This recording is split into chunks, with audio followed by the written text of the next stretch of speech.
स्वागत है आप सबका एक बार फिर से आपके अपने प्यारे चैनल कंसेप्ट डिकोडर के ऊपर। हम लोग पढ़ रहे थे design of rigid pavement from highway engineering and design of rigid pavement के अंदर जो हमारी टॉपिक चल रही थी, जो चैप्टर चल रही थी, it was design of joint. ये टॉपिक हम स्टडी कर रहे थे। डिज़ाइन ऑफ जॉइंट के अंदर अब से पहले, इस वाले वीडियो क्लास को देखने से पहले आपने 2 क्लासेस देखे होंगे।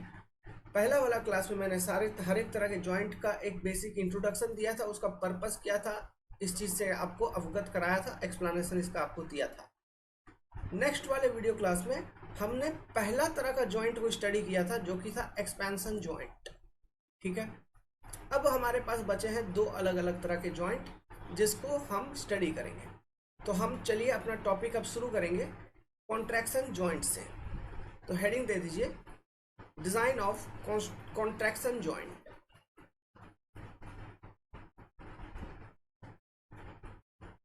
Design of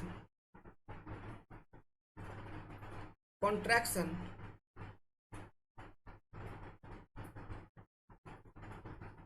joint. Okay, video class को स्टार्ट करने से पहले मैं आप सबको एक बात बता दूं। देखिए, यहाँ पे हम ज़्यादा ग्राफिक्स या फिर ज़्यादा अट्रैक्टिवनेस या फिर ज़्यादा ऐसा वैसा कुछ मैं आपको हंसी मजाक दिलवाऊँ, हम लोग ऐसा कुछ नहीं करते। हम सीरियस वे में स्टडी ही करते रहते हैं, चाहे उसमें 2 घंटा लगे 1 घंटा लगे। हम पढ़ाई लिखाई से रिलेटेड ही बातें करते हैं। ओके, सो कुछ लोगों को इंटरेस्टिंग लगता है, कुछ लोगों को नहीं लगता है, लेकिन आप देखेंगे, पढ़ेंगे तो एग्जामिनेशन जो भी आप अपियर कर रहे हैं आज के इस मारामारी के टाइम में, जहां प्राइवेटाइजेशन की दौर है, आप सफलता जरूर आपको मिलेगा, क्योंकि आप तक सही जानकारी पहुंचाई जाएगी। ठीक है, चलिए स्टार्ट करते हैं। Design of contraction joint. अब हमारा बैकग्राउंड क्या है, बहुत लोगों को लगता है बैकग्राउंड पता होना चाहिए, नहीं तो तुम कैसे पढ़ा दोगे, ऐसा वैसा तुमको, बहुत लोगों को ये मन में डाउट रहता है। और बहुत लोग इन्हीं सब बातों को यूज़ करके चकाचौंध के मार्केट में छाए हुए हैं। अभी अभी मैंने एक गलत क्वेश्चन उनका भी सॉल्व किया है, तो रहने दीजिए। ओके, बस इतना जान लीजिए, I am pass out of 2014। हम में से आप कुछ बड़े भी होंगे, लेकिन जो स्टूडेंट वर्ग है तो वो तो बड़ा नहीं होगा अभी। 2014 बहुत हो गई। ठीक है, 10 साल हो गए इंजीनियरिंग को। तो डिज़ाइन ऑफ कॉन्ट्रैक्शन जॉइंट, इसका पर्पस पहले समझते हैं स्लैब के अंदर कि what is your contraction joint, हम क्यों प्रोवाइड करते हैं, इसका एक बेसिक सा मतलब क्या था। देखो, ये कोई स्लैब है। स्लैब कहने का मतलब है हम पेवमेंट का बात कर रहे हैं। This is your longitudinal direction of the pavement. Okay, अभी इसमें अलग अलग, इस स्लैब को अलग अलग हिस्सों में आप इसको बांट दीजिए, इसको अलग अलग हिस्सों में सोचिए। जैसे कि यहाँ से यहाँ तक एक हिस्सा, ये एक हिस्सा सोच लो, यहाँ से यहाँ तक दूसरा हिस्सा कुछ सोच लो, ये एक अलग हिस्सा सोच लो, ऐसा कुछ अलग अलग हिस्सों में देखिए, अलोंग द लेंथ अलग अलग हिस्सा है। ठीक है, अलग अलग सेक्शंस हैं। देखिए, जब टेम्परेचर आपका रिड्यूस होगा, एनवायरमेंटल टेम्परेचर जब आपकी डिक्रीज होगी, तो स्लैब में क्या होगा, श्रिंकेज होगा। जहां मन तहां से, जैसे ये अलग अलग हिस्सा मैंने इसलिए यहाँ पे दिखाया, मान लो ये पार्ट 1, ये पार्ट 2, ये पार्ट 3। पार्ट 1 का श्रिंकेज होगा, पार्ट 2 अपना श्रिंकेज कर रहा होगा, पार्ट 3 अपना श्रिंकेज कर रहा होगा। श्रिंकेज करने का मतलब क्या है, कॉन्ट्रैक्शन होना, कॉन्ट्रैक्ट कर रही होगी, समझ रहे हैं। अब ये जब कॉन्ट्रैक्शन होगा तो स्लैब में किस तरह का स्ट्रेस डेवलप हो जाएगा, टेंसाइल। क्यों, ड्यू टू फ्रिक्शन। याद है विंटर सीजन में एक्सप्लेन किया था हमने। ठीक है, स्ट्रेस एनालिसिस में इस कॉन्सेप्ट को हमने लर्न किया हुआ है ऑलरेडी। वहां पे हमने क्या बोला था, जब स्लैब आपका कॉन्ट्रैक्ट होता है तो स्लैब के अंदर फ्रिक्शनल स्ट्रेस डेवलप हो जाएगी। ठीक है, वो भी टेंसाइल नेचर की, एक टेंसाइल स्ट्रेस डेवलप हो जाएगी due to friction, due to contraction of the slab. ये बात आपने समझा हुआ है अब तक। तो टेंशन डेवलप होना मतलब ऑब्वियस सी बात है, क्रैक का डेवलपमेंट होगा। तो जब स्लैब जहां मन तहां से, उनके डिफरेंट पार्ट्स जब कॉन्ट्रैक्ट होंगे, जब उसमें श्रिंकेज होगा, तो जहां मन तहां क्रैक डेवलपमेंट हो जाएगा। जैसे कि मान लो ये इधर क्रैक डेवलपमेंट हो गया, इधर हो गया, इधर हो गया, क्योंकि श्रिंकेज हो रहा है, मतलब वो दूसरे मटेरियल को छोड़ के अंदर आ रही है, तो जहां से वो छोड़ के आ रही है उस जगह पे तो क्रैक डेवलपमेंट हो जाएगा। फिर उधर वाला हिस्सा स्लैब का इधर से मटेरियल को छोड़ के अंदर जा रही है, तो जहां से छोड़ के जा रही है उधर से तो क्रैक डेवलपमेंट हो जाएगा। तो इस तरह से जहां मन तहां ये क्रैक डेवलपमेंट हो जाएगा। समझ रहे हैं?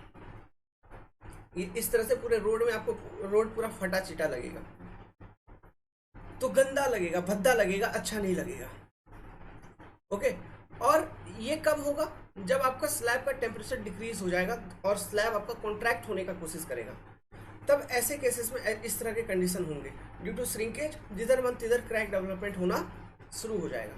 सो हम क्या करते हैं, हम अब यही जो क्रैक डेवलपमेंट हो रहा है इसी को दिमाग में लेते हुए चलते हैं। हम क्या करते हैं, जो possible location of crack development है ना, possible location of crack development, वहां पे कट मार्क लगा देते हैं। वहां पे कट मार्क लगा देने का क्या मतलब हुआ कि स्लैब का, मान लो ये कंप्लीट स्लैब है, मैं ये जान रहा हूँ कि ये वाला हिस्सा अलग श्रिंकेज करेगा, ये वाला हिस्सा अलग श्रिंकेज करेगा, तो possible location of crack development बीच में, तो मैं यहाँ पे एक कट मार्क लगा दिया।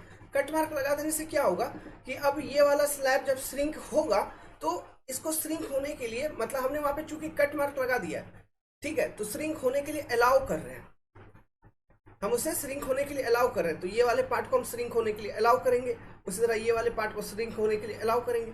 तो इस जॉइंट के अबाउट हम कॉन्ट्रैक्शन अलाउ कर रहे हैं स्लैब्स का, इस तरफ उस तरफ, तो वही वो, इसलिए हम कट मार्क वहां पे लगा दिए।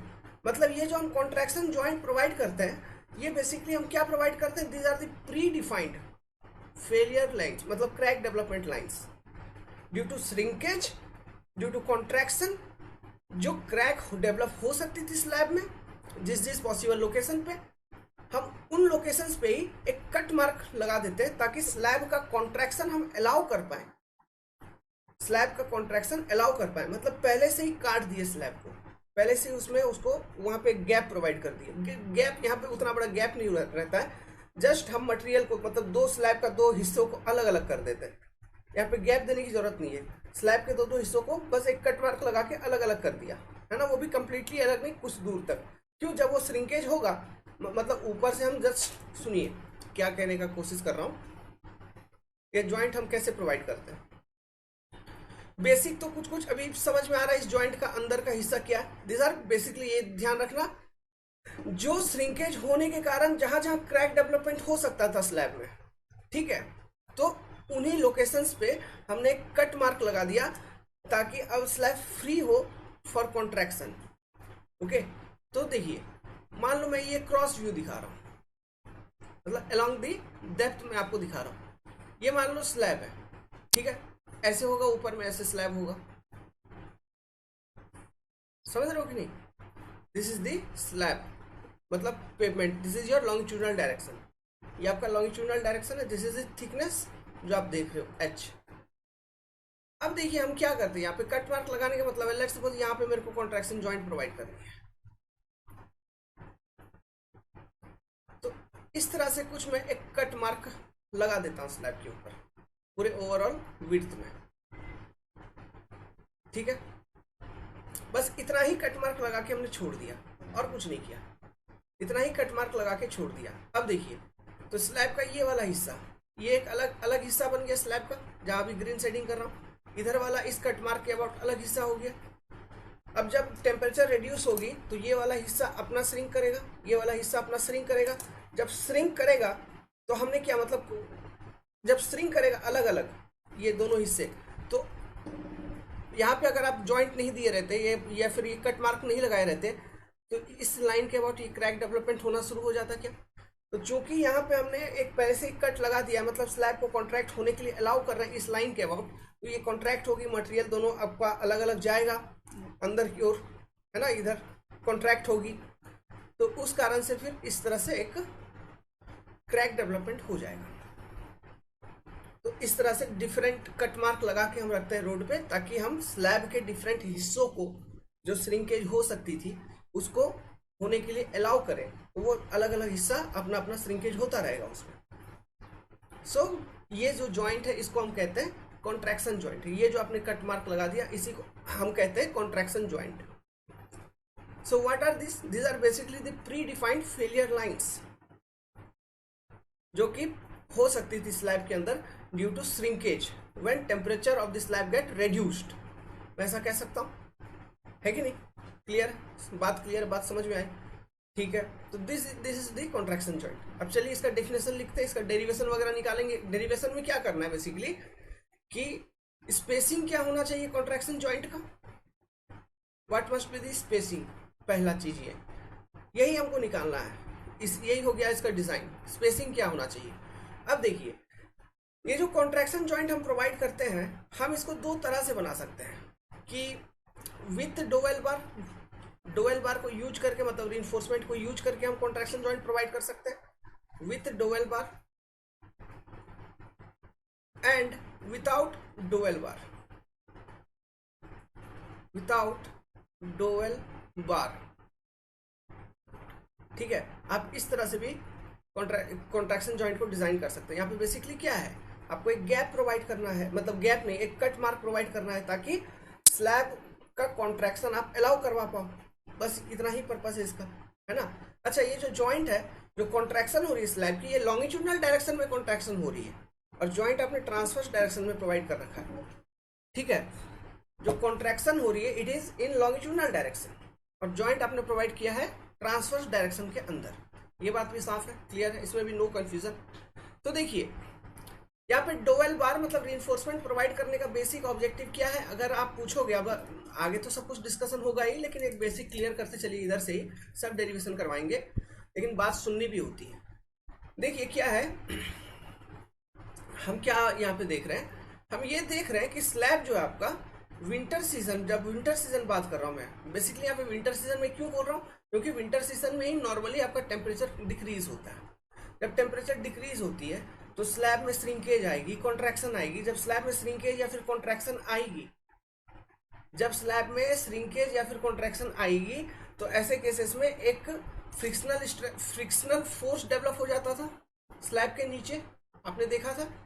ये जो फ्रिक्शनल फोर्स है, ये एक टेंसाइल नेचर की है ना। अब देख रहे हैं ना बाहर की ओर, क्योंकि स्लैब तो अंदर की ओर इस तरह से कॉन्ट्रैक्ट होगी, तो बाहर की ओर ये फोर्स डेवलप हो रहा है। तो ये बाहर की ओर डेवलप हो रहा है मतलब एक टेंसाइल नेचर का स्ट्रेस इंड्यूस कर देता था मटेरियल के अंदर, स्लैब के अंदर, जिस कारण से टेंसाइल नेचर का जो स्ट्रेस इंड्यूस कर दिया, जिस कारण से क्रैक डेवलपमेंट ऑब्वियसली पॉसिबल है, होगा ही होगा। तो रीइंफोर्समेंट प्रोवाइड करने का बेसिक ऑब्जेक्टिव ये है कि यहाँ पे जैसे ये जॉइंट लोकेशन है, तो यहाँ पे मान लो कि मैंने ये डोवेल बार प्रोवाइड कर दिया, एक रीइंफोर्समेंट प्रोवाइड कर दिया, ठीक है। तो ये ऐसा कुछ नहीं है कि वो क्रैक को रोकेगा, क्रैक होने नहीं देगा। कंक्रीट में क्रैक तो होगी ही होगी, क्योंकि इसलिए हमने वहां पे कट मार्क प्रोवाइड कर रखा है। वो कट मार्क नहीं तो क्यों प्रोवाइड करते, वो जॉइंट भी प्रोवाइड करने का क्या मतलब था, कोई मतलब नहीं है, वो तो होगा ही होगा, ये तो हम रोक ही नहीं सकते। लेकिन हम ये मान के चल रहे हैं कि यहाँ रिइंफोर्समेंट इसलिए प्रोवाइड किया कि जो ये जो टेंसाइल स्ट्रेसेस डेवलप हो रहे हैं ना, जो टेंसाइल स्ट्रेस डेवलप हो रहा है ये, है ना, ये टेंसाइल स्ट्रेस को ये सारा का सारा रिइंफोर्समेंट ही कैरी करेगा। सारा का सारा टेंसाइल स्ट्रेस को ये जो आप डोवेल रिइंफोर्समेंट प्रोवाइड करेंगे, यही बियर करेगा, यही कैरी करेगा। बस इतना सा बात था। इसके करस्पॉन्डिंग हम स्पेसिंग निकाल लेते हैं स्लैब का, मतलब ये कॉन्ट्रैक्शन जॉइंट का, ठीक है।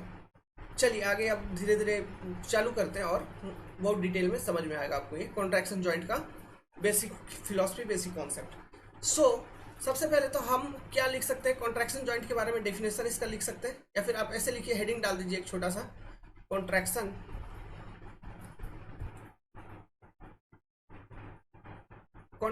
Joint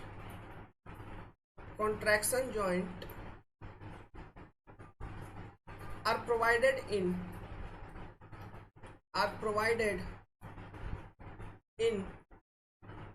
transverse direction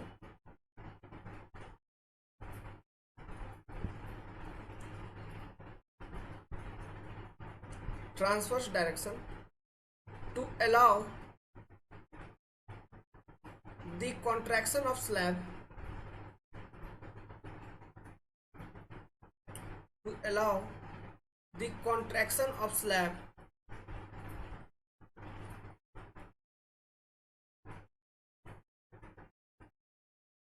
in longitudinal direction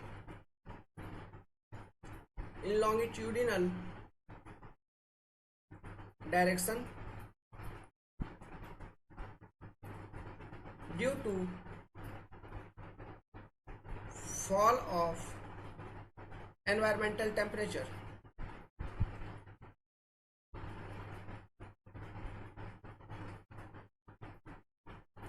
Due to fall of environmental temperature. ठीक है, अब डायग्राम एक बना लीजिए।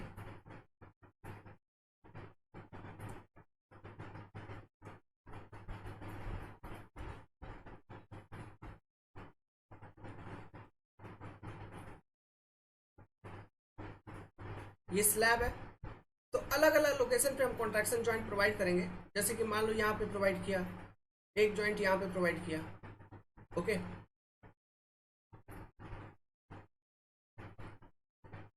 तो हम क्या करते हैं बेसिकली, जैसे कि मैंने बोला, हम एक कट मार्क लगा के छोड़ देते हैं। अब ये कट मार्क कैसे लगाएंगे? अरे ट्रोवेल जानते हो, ट्रोवेल या फिर सोयल, खंती, खंती लो ना, खंती से जब रोड को कास्टिंग किया, खंती लो, खंती गड़ा के इधर से उधर निकाल दो, बस हो गया कॉन्ट्रैक्शन जॉइंट, और कुछ नहीं करते हैं। ओके, तो ये जॉइंट आपको अलोंग दिस स्लैब विड्थ दिखाऊं तो ऐसा,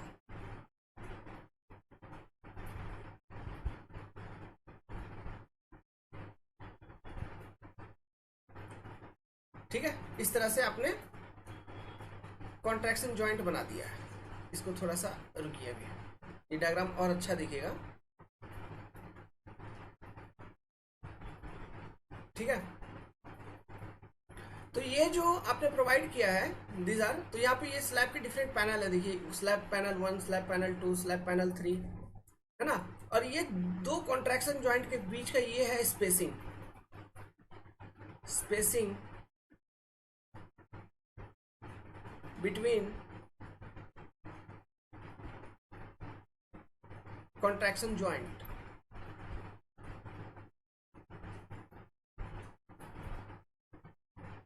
तो जैसा कि एक्सपेंशन जॉइंट के केस में आपने देखा था कि हम एक प्रॉपर, एक डिफाइंड, डिजाइंड गैप प्रोवाइड करते हैं दो स्लैब पैनल के बीच में।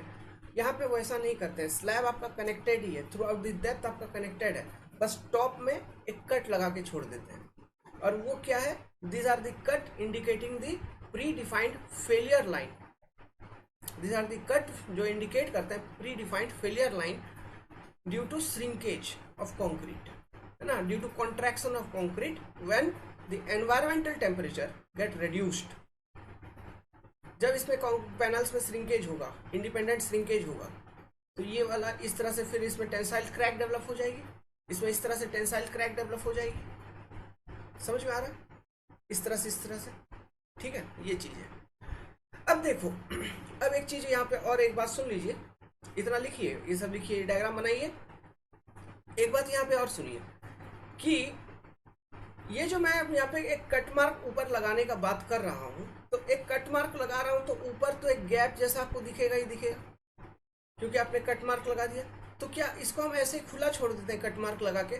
नो, जैसा कि हम सीलर मटेरियल का यूज करते थे, मतलब उसको, उस गैप को हम सील करते थे, क्योंकि देखिए ये कट मार्क आपने लगा दिया है, और स्लैब आपका जब टेम्परेचर फॉल होगा तो कॉन्ट्रैक्शन होगा डिफरेंट पैनल, मतलब पैनल 2 इस तरह से कॉन्ट्रैक्ट होगी, पैनल 1 फिर इस तरह से कॉन्ट्रैक्ट होगी, पैनल 3 फिर इस तरह से कॉन्ट्रैक्ट होगी। तो ये जो यहाँ पे फिर क्रैक डेवलपमेंट होगा। तो अगर आपने गैप को ओपन कर दिया, मतलब ये कट को ओपन करके रखा है, तो जब ये कंप्लीटली ये क्रैक डेवलप हो जाएगा अंदर में, उसके बाद पानी वानी सब कुछ जाएगा।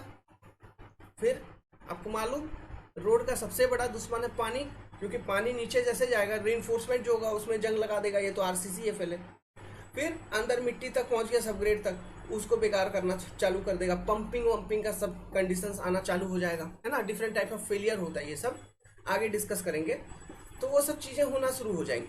तो ये चीज हम अलाउ नहीं कर सकते, इसलिए हम ये क्रैक को ऐसे ओपन नहीं छोड़ते, है ना, इसको हम ओपन नहीं छोड़ते, इस कट मार्क को। सो हम क्या करते हैं कि जैसे आपने इस तरह का एक लगाया,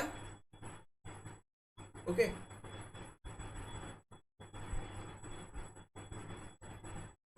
मतलब ये स्लैब का लॉन्गिट्यूडनल डायरेक्शन बता रहा हूं, और ये आपने जो कट मार्क लगाया हुआ था, तो यहाँ पे हम सीलर मटेरियल का यूज करते हैं, हम सील कर देते हैं, वही बिटुमिन वगैरह से, है ना, सीलर मटेरियल।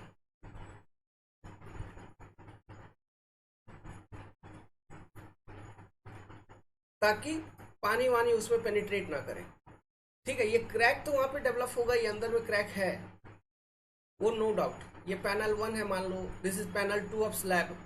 तो जब ये कॉन्ट्रैक्शन होएगी, है ना, एक दूसरे से अलग जाएगी इस प्री डिफाइंड क्रैक लाइन के अबाउट, तो वहां पे क्रैक तो होगा ही होगा रियल टर्म्स में। तो बरसात का पानी वानी इसमें पेनिट्रेट ना कर जाए, गंदगी कीचड़ ये सब अंदर ना चला जाए, इसलिए ऊपर हमको इसको पैक करना होगा, हम इसको ओपन नहीं छोड़ सकते। तो हम सीलर मटेरियल यूज करते हैं, अगेन बिटुमिन और तार, बिटुमिन और तार। ये ऑब्जेक्टिव क्लियर है, दिस इज द क्रैक। ये भी ऑब्जेक्टिव क्लियर है, कोई कंफ्यूजन कि अरे उसमें क्रैक डेवलप होगा तो हम डिजाइन करने का मतलब क्या है? हम डिजाइन ही इसलिए कर रहे हैं ताकि वो जब उस स्लैब को कॉन्ट्रैक्ट हो पाए, समझ रहे हैं, वो क्रैक डेवलप हो पाए, है ना। तो अपने आप ना हो, हमारे कहने के हिसाब से हो, बस यही चीज है। ठीक है, मतलब हम जो कट मार्क लगा रहे हैं उसके अबाउट जो श्रिंकेज हम अलाउ कर रहे हैं कि उसके अबाउट श्रिंकेज हो, इसलिए हमने वहां पे कट मार्क अलाउ कर दिया, क्योंकि यहाँ पे वर्क एनर्जी वाला कॉन्सेप्ट फिर निकल के आता है। देखो वो क्या है कि जब श्रिंकेज होगी, है ना, तो आपने पहले से एक कट मार्क लगा दिया है एक लोकेशन पे, डिफरेंट लोकेशन पे ऐसे लगा के रखा है, पैनल्स को डिफाइन कर दिया है। जब श्रिंकेज होगा तो फोर्स लगेगा, जो भी फोर्स के कारण ये होगा, है ना, तो श्रिंकेज फोर्स कॉन्ट्रैक्शन वाला, जब ये लगेगा तो लगने के कारण आपका मतलब कौन से सेक्शन के अबाउट ये श्रिंकेज होना शुरू करेगा? वहां पे जहां से मटेरियल को कम ताकत लगेगी अपने तरफ आने में। तो यहां से तो एक कट आपने पहले से लगा के रखा है, तो ऑब्वियसली जो कंक्रीट है उसको उतना एफर्ट नहीं लगाना पड़ेगा, उतना वर्क नहीं लगाना पड़ेगा, मतलब एनर्जी इसमें मिनिमम खपत होगी। इसलिए जो कट लाइन है प्री डिफाइंड, उसी लाइन के अबाउट ये श्रिंकेज होगा, और जो श्रिंकेज के कारण क्रैक डेवलपमेंट होगा वो उसी लाइंस के अबाउट होगी, मतलब वही कट मार्क्स के अबाउट होगी, जो कि है कॉन्ट्रैक्शन जॉइंट। समझ में आया? Minimum energy. ठीक है, इसके पीछे का यही राज है और कुछ नहीं। कि आप कैसे कह सकते हो सर कि यहीं पे होगा? Minimum energy. ठीक है, तो यहाँ पे एक बात लिख सकते हैं हम कि द कॉन्ट्रैक्शन जॉइंट, लिखिए contraction joint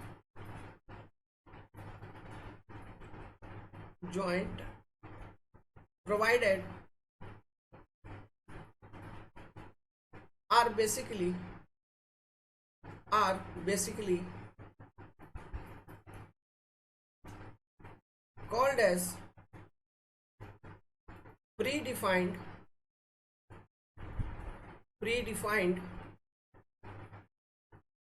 crack lines,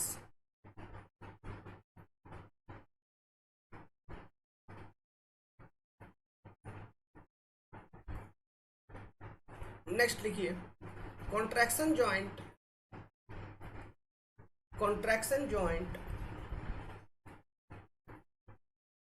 are provided are constructed, ऐसे लिखिए are constructed by providing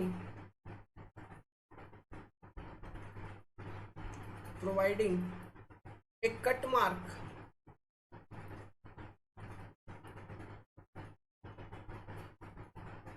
in transverse direction of slab.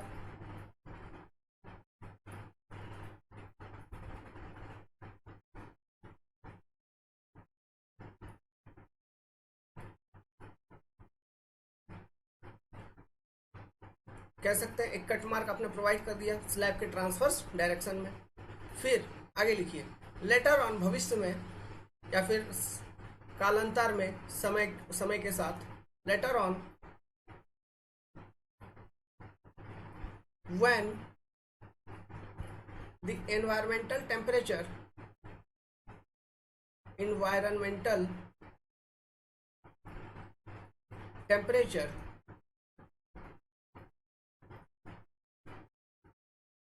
of the slab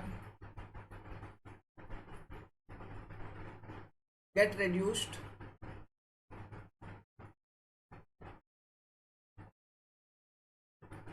Contraction of slab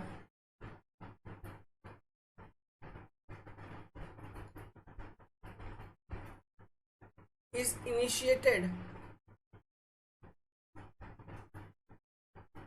about this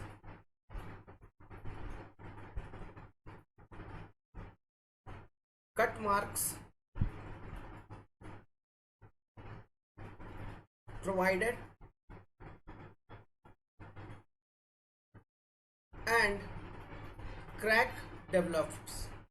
Crack develops.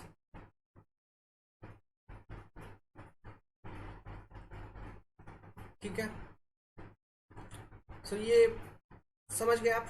Okay, तो contraction joint are basically considered as pre defined crack line, मतलब जो crack due to contraction of slab develop होगा slab के अंदर, उसको आपने पहले से डिफाइन कर दिया, those are the contraction joint. ठीक है, और उस जॉइंट को हम प्रोवाइड करेंगे तो उसको हम ऐसे खुला नहीं रखेंगे, उसको भी हमें पैकिंग करनी होती है। So we use this sealer material for packing such as bitumen और तार। Is it clear to you now? ठीक है, चलिए एक पॉइंट और लिखिए इसमें, contraction joint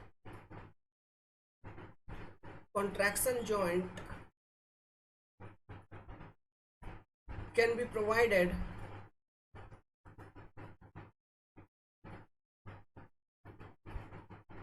with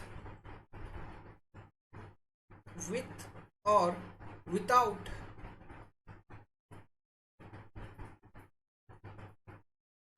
use of dual bar।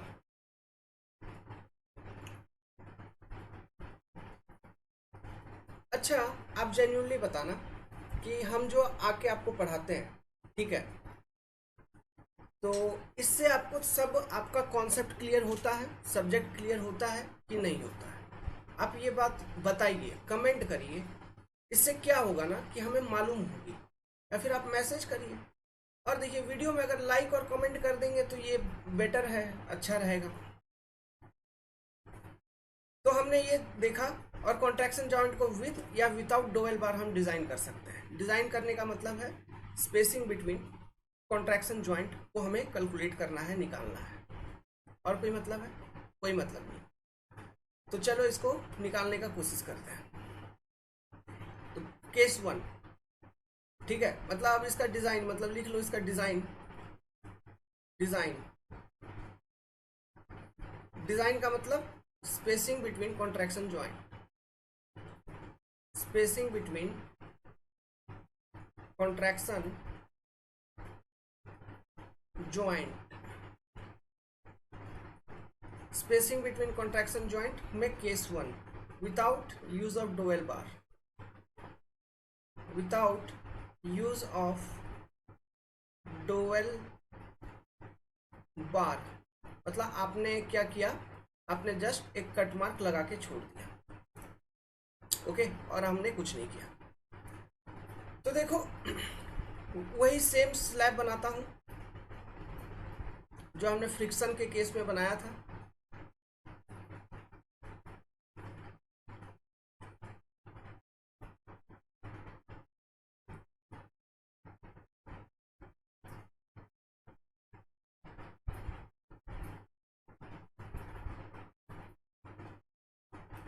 Just a minute.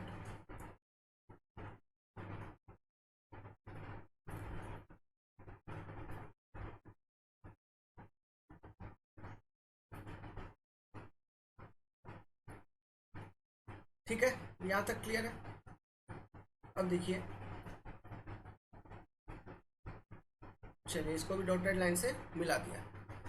अब देखो, जब हमने फ्रिक्शन के लिए डेरिवेशन किया था, फ्रिक्शन के लिए, तो वहां पे हमने आपको समझाया था कि जो दोनों फ्री एंड है, मतलब ये जो एंड्स हैं, एंड फ्री एंड, ये भी एक एंड है, एंड, ठीक है, मतलब ये कॉर्नर वाले लोकेशन है जो फ्री एंड है।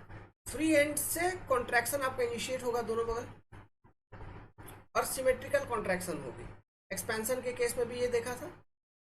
तो यहाँ पे सिमेट्रिकल कॉन्ट्रैक्शन होगी about A cross section which is located at centre है ना। तो ये सेंटर पे जो क्रॉस सेक्शन है उसको थोड़ा हम देख लेते हैं। ये क्रॉस सेक्शन आपको मालूम याद है? डायग्राम देखो यार, थोड़ा सा पेंट में बनाता हूँ तो सीधा बनता है, इसमें सीधा नहीं बन पाता है, लेकिन फिर भी अब पेंट में जाऊँ, ये करूँ वो करूँ तो बहुत टाइम टेकिंग होगा, इसलिए इधर ही बना दे रहा हूँ। आप लेकिन पेन पेंसिल का यूज़ करके, स्केल का यूज़ करके बनाइए अच्छे से, ठीक है। वेल होप कि आपको ये क्लियर होगा। This is the cross section which is located at centre. तो ये सेंटर पे जो क्रॉस सेक्शन है, इसके इधर L/2 लेंथ ऑफ स्लैब, इसके इधर L/2 लेंथ ऑफ स्लैब, मतलब ये लेंथ ऑफ स्लैब है L/2, this is length of slab L/2। Shrinkage जो हो रही है वो क्रॉस सेक्शन के बाद सिमेट्रिकल हो रही है, मतलब जो कॉन्ट्रैक्शन जॉइंट की यहाँ पे जो लोकेशन होगी, मतलब this is the panel length, है ना, टोटल लेंथ L, जो कि है spacing between two contraction joint. क्यों? श्रिंकेज इस एंड से हो रही है और एक इस एंड से हो रही है ना। तो यहीं पे आपने कॉन्ट्रैक्शन जॉइंट यहाँ पे एक प्रोवाइड कर रखा होगा, कॉन्ट्रैक्शन जॉइंट, और इधर एक कॉन्ट्रैक्शन जॉइंट आपने प्रोवाइड कर रखा होगा। समझ में आ रहा है? क्यों? इधर से जब श्रिंकेज होगी, ये वाला पैनल का हिस्सा श्रिंकेज हो रहा है, फिर उधर वाला पैनल का हिस्सा उस तरफ में श्रिंकेज होगा, है ना, तो वहां पे क्रैक डेवलपमेंट हो जाएगा, वो कॉन्ट्रैक्शन जॉइंट। फिर सिमिलरली इधर वाला इस तरफ श्रिंकेज हो रहा है, फिर उधर वाला उस तरफ श्रिंकेज होगा, तो बीच में फिर क्रैक डेवलपमेंट हो जाएगा। तो आपने यहाँ पे कॉन्ट्रैक्शन जॉइंट को प्रोवाइड कर रखा है। इमेजिन कर पा रहे हो सब चीज, आपके इमेजिनेशन के ऊपर डिपेंड है। मैं तो इमेजिन करवाने का कोशिश कर रहा हूँ, आपको बोल रहा हूँ, समझा रहा हूँ, लेकिन आप उसको इमेजिन करते चलिए। तब इतना आपने इमेजिन किया। अब देखिए, जब कॉन्ट्रैक्शन हो रही है तो आपको ये डेरिवेशन तो मालूम ही है, अब क्या डिस्कस करें इसमें। यहाँ पे एक फ्रिक्शनल फोर्स डेवलप हो जाता था, क्योंकि कॉन्ट्रैक्शन हो रही है इनवर्ड, तो आउटवर्ड डायरेक्शन में एक फ्रिक्शनल फोर्स डेवलप हो जाएगा, जो कि टेंसाइल नेचर का होगा, जिसके कारण एक टेंसाइल स्ट्रेस इंड्यूस हो जाती थी स्लैब के अंदर, एक टेंसाइल स्ट्रेस इंड्यूस हो जाती थी ड्यू टू फ्रिक्शन, जिसको हम कहते थे SF, है ना। तो यहाँ पे डेरिवेशन निकालने के लिए हमने ये देखा था कि ये जो टेंसाइल स्ट्रेस डेवलप हो रही है SF क्रॉस सेक्शन के ऊपर, this stress is getting registered by the friction force overall which is developed by the half length of the slab, है ना। तो ये जो फ्रिक्शन फोर्स डेवलप हो रहा है, ये कैसे हम कैलकुलेट करते थे? ये स्लैब का वेट इस CG से कंसंट्रेटेड है मान लो, है ना, इसका वेट है W, या फिर वेट लिख दिया। तो ये वेट हम कैसे कैलकुलेट करते थे? वेट कैलकुलेट करने का फॉर्मूला, ये मान लो ये जो थिकनेस है, height, this is your H and this width of the slab is B, इसको हम कहेंगे B, which is your width of the slab. Okay, तो weight equal to unit weight of concrete of the slab gamma C into volume of the half length of slab means L/2 into B into H। तो this is the weight. तो frictional force, है ना, जो half length of slab develop कर रहा है bottom पे, वो उसका मैग्नीट्यूड कैसे निकालेंगे? अगर इस स्लैब कंक्रीट की कोफिशिएंट ऑफ फ्रिक्शन जो है it is small f, then friction force will be just ये स्मॉल f के साथ इस वेट को मल्टीप्लाई कर देंगे, because this weight only acting in normal direction which is your normal force according to equilibrium of the system. Clear है ये diagram? सब कॉन्सेप्ट, सब लॉजिक याद आ गया, घूम गया दिमाग में? चलो, तो अब इक्वेट करें, तो इक्वेट करने से हमको ये मालूम था, सो फ्रॉम द फिगर हम ये कहेंगे, क्या कहेंगे, लिख देता हूं स्टेटमेंट पे एक बार, tensile stress over cross section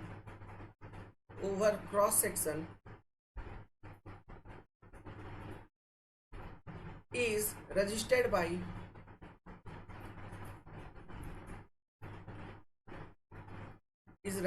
by the friction force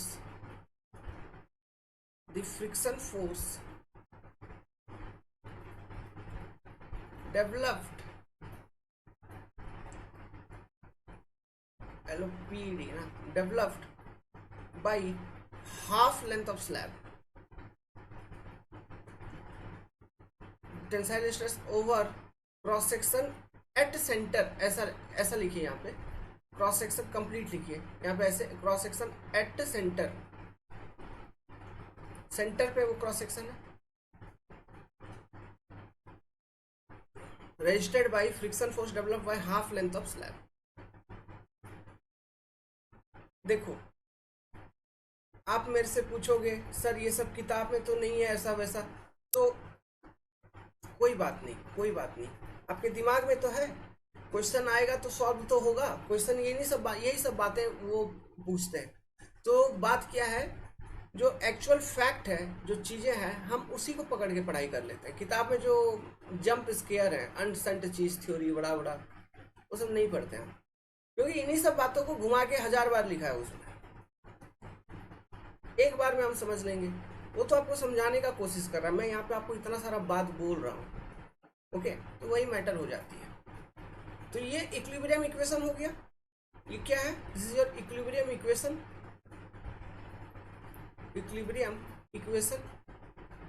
so by using this equilibrium equation what I can say, हम इक्वेट करेंगे, इसको फॉर्मूला बनाते हैं, एस एफ इंटू ये स्ट्रेस है जो क्रॉस सेक्शन पे लग रही है, सेंटर पे क्रॉस सेक्शन एरिया कितना हो गया, H into B equal to frictional force जो डेवलप हो रही है, तो वो क्या, weight into coefficient of friction, है ना, weight into coefficient of friction.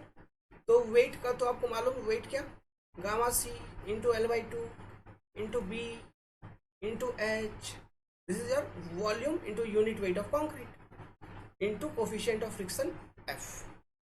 तो ये हो गया फ्रिक्शनल फोर्स। तो यहाँ पे दोनों बगल से लेफ्ट राइट से ये खत्म, ये दो पार्ट खत्म। सो हमको यहाँ पे बेसिकली क्या कैलकुलेट करना है, एल का value. What will be L value, L value देखिए जितना मैं यहाँ से समझ पा रहा हूँ, 2 times frictional stress S F divided by gamma C into F.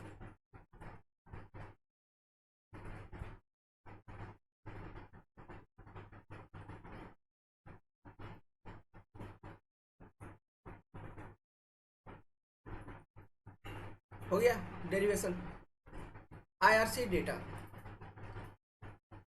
अब ये जो कॉन्ट्रैक्शन जॉइंट को आपने डिजाइन किया है, you have design this contraction joint by considering that हमने किसी तरह का रिइंफोर्समेंट प्रोवाइड नहीं किया है, मतलब ये एक तरह का पीसीसी है, प्लेन सीमेंट कंक्रीट पेवमेंट है, पीसीसी ये मान के चलते हैं। बैकग्राउंड में ध्यान से रखना, याद रखना, ध्यान रखना, ठीक है, क्वेश्चन घुमा फिरा के पूछ सकता है। सो आईआरसी कहता है कि इस केस में, इस पर्टिकुलर कंडीशन में जो स्पेसिंग है कॉन्ट्रैक्शन जॉइंट के बीच में, spacing between contraction joint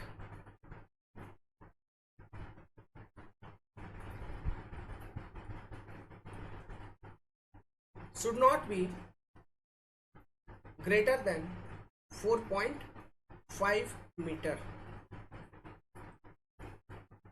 spacing between contraction joint should not be greater than 4.5 metre. लेकिन जब हम एक्सपेंशन जॉइंट को देखे थे उसमें याद करिए स्पेसिंग का रेंज कितना था, 140 मीटर। इसलिए इंट्रोडक्शन वाले वीडियो क्लास में जब मैंने आपको बताया था कि दो एक्सपेंशन जॉइंट के बीच में नंबर ऑफ कॉन्ट्रैक्शन जॉइंट आ जाएंगे, समझ गए। सो ट्रांसवर्स जॉइंट में दो तरह के transverse joint, expansion and contraction, और एक्सपेंशन जॉइंट के बीच का स्पेसिंग अधिक रहता है as compare to contraction joint. Clear है, मतलब दो एक्सपेंशन जॉइंट के बीच में different number of contraction joint आ जाते हैं। ओके, कॉन्ट्रैक्शन जॉइंट में किसी भी तरह का गैप नहीं होता, वो जस्ट एक कट मार्क हम ट्रांसवर्स डायरेक्शन में प्रोवाइड करके रखते हैं to allow this shrinkage of different panel of slab. Okay, and these are basically the pre defined crack lines. ठीक है, तो ये हो गया पहला condition. Second case of designing the contraction joint, second case कि with dowel bar, with dowel bar, सर्दी सर्दी, विथ डोवेल बार। तो देखो अब डोवेल बार प्रोवाइड करने का क्या मतलब है, मतलब ये है कि जो टेंसाइल स्ट्रेस क्रॉस सेक्शन के ऊपर डेवलप हो रहा था ना, यहाँ पे उस टेंसाइल स्ट्रेस को कौन बियर कर रहा है, कंक्रीट जो अगल बगल है पूरा का पूरा कंक्रीट। लेकिन रीइंफोर्समेंट हम जब प्रोवाइड कर देते हैं तो हम ये मान के चलते हैं कि जितना भी टेंसाइल स्ट्रेस डेवलप होगा वो उस रीइंफोर्समेंट पे डेवलप होगा, वो उस रीइंफोर्समेंट जो है ना उस टेंसाइल स्ट्रेस को कैरी कर रहा होगा। तो मैं यहाँ पे क्या करता हूँ देखना, हाफ लेंथ ऑफ स्लैब को डिजाइन मतलब या हाफ लेंथ ऑफ स्लैब को ड्रॉ करता हूँ। देखिएगा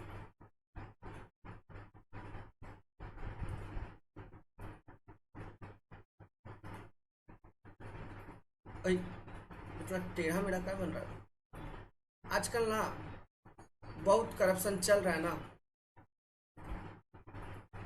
हम लोगों को अब अवेयर होना होगा, नहीं तो ये लोग देश बेच देंगे। कोई भी पार्टी आती है, पॉलिटिकल पार्टी, वो अपना जेब भरने में लगी रहती है। जो यहाँ के लोग हैं, जो जनता है, उनके बारे में नहीं सोचती। क्या हम लोग ऐसे ही हैं क्या? अब नहीं छोड़ सकते हम लोग। हम लोगों को टाइम टू टाइम अपना कदम उठाना होगा, आंदोलन करना होगा, ये ज़रूरी है। आप सोचोगे कि हम पढ़ाते पढ़ाते क्या बोल रहे हैं, ये सब बेसिक ज़रूरी है, नहीं तो आप ही को नौकरी नहीं मिलेगी, पढ़ते रह जाओगे कुछ नहीं होगा। वेल, ये पर्सनल डिसीजन है। हाँ, यहाँ पे पढ़ोगे टॉप जरूर करोगे, ये बात है, चाहे एक पोस्ट क्यों ना हो एग्जामिनेशन के अंदर। जय हिंद। मार्केट वाला सीन नहीं है अपना, है कि नहीं? फील कर रहे होगे। तो देखो, ये मैं हाफ लेंथ ऑफ स्लैब को बनाया हूँ, आधा L/2, ठीक है। This is your thickness H and this is your width of slab B। ये वो सेंटर वाला क्रॉस सेक्शन है। ये जो क्रॉस सेक्शन मैं यहाँ पे दिखा रहा हूँ, ये जो आप देख रहे हो, this is the cross section at centre. तो कॉन्ट्रैक्शन जॉइंट कहाँ पे रहा है? कॉन्ट्रैक्शन जॉइंट आपका रहा है यहाँ पे, ये वाला जो लाइन है, दिस लाइन, मतलब एंड पे, ये आपका कॉन्ट्रैक्शन जॉइंट इधर, कॉन्ट्रैक्शन जॉइंट इधर रहा है। और ये जो सेंटर क्रॉस सेक्शन है, इसका आधा लेंथ ऑफ स्लैब के बाद फिर एक कॉन्ट्रैक्शन जॉइंट रहा होगा, तो वो होगा स्पेसिंग, ठीक है। तो यहाँ से बेसिकली हमको L का वैल्यू निकालना है, ठीक है। तो पावर चली गई एक्चुअली, जस्ट ए मिनट, भूत लग रहा हूँ